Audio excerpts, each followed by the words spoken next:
Before the Bible existed, before Egypt, before official history, there was a civilization that already knew everything. They knew about invisible planets, cosmic cycles, DNA, and the true origin of humankind. And they left it all written in stone. They didn't speak of myths or symbols. They spoke of the Anunnaki, those who descended from the sky, those who created humanity, and those who ruled the earth. This is the story they don't want you to know. Over 6,000 years ago, something impossible happened in an arid region of the Middle East. Without any transition, the Sumerian civilization emerged fully formed. Complex writing by 60 mathematics we still use for our clocks. Precise astronomy, planned cities, advanced laws. There was no slow evolution. It was a sudden, inexplicable leap. The Sumerians themselves were clear about this, claiming, "This knowledge is not ours." They said everything was given to them by superior beings. The beings who descended from the sky, lived among humans, and ruled as physical kings, not as distant spiritual gods. But why would they do this? Why gift an entire civilization to a primitive people? The answer lies not on Earth, but millions of miles away. The Sumerian tablets describe something that modern science has only recently begun to consider. A wandering planet with a massive, elliptical orbit that returns to our solar system every few thousand years.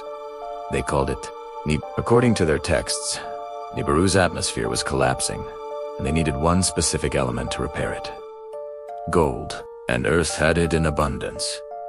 That's why they came, not as saviors or benevolent creators, but as cosmic miners on a desperate mission. They would explore us with a problem, and our planet was the solution. But mining an entire planet is hard work, and soon they would grow tired of it. At first, the Anunnaki did the hard labor themselves, mining gold from the earth. But the tablets describe a rebellion. The working class Anunnaki revolted against their leaders. The texts record arguments, punishments, and a final, fateful decision: let us create a being to do the work for us. What follows is one of the most disturbing accounts ever written. They speak of genetic manipulation, of mixing their essence with that of a primitive hominid already on Earth. They describe failures, deformed creatures, and many failed attempts at creation. Until, finally, they succeeded. They created Homo sapiens, a being intelligent, conscious, and obedient, but with a divine spark. This is why, according to the texts, we are not just another animal. It is why we look to the stars and ask existential questions, because a part of us comes from there. But our creators never intended for us to become their equals. The Anunnaki knew something else. A catastrophic event was approaching. Their advanced astronomy predicted massive climate change, the melting of polar ice caps, and a global flood that would reset the planet.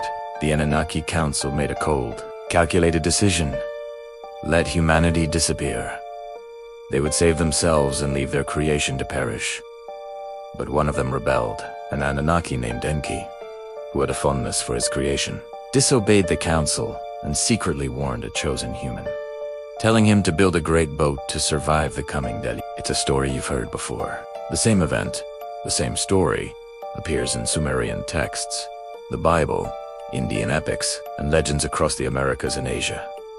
Different names, same plot. Humanity survived, but only by an act of divine betrayal. What happened after the waters receded? After the Great Flood, the Anunnaki's relationship with humanity changed. They no longer hid in the shadows. They ruled directly. They became the first pharaohs, the first kings, the first gods. This is why ancient royalty always claimed divine blood. They were direct descendants of these sky beings. It's why the pyramids and ziggurats point to the sky, and why our oldest legends say the gods came from above. They governed humanity for thousands of years, rebuilding civilization in their image. But then, something strange happened. Suddenly, they were gone. There are no records of a great war. No tablets describing their departure, just a historical void. Where did they go? And why did they leave?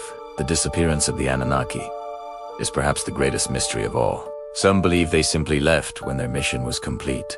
When they had mined enough gold, they put humans in charge, establishing the bloodlines and systems of control we still see today. But others believe something far more unsettling. They believe the Anunnaki never left. They just stopped showing themselves, transitioning from visible rulers to invisible puppeteers. What if their greatest creation wasn't humankind, but the very system of power, religion, and finance that has governed us ever since? The question isn't just did they exist, but are they still in control?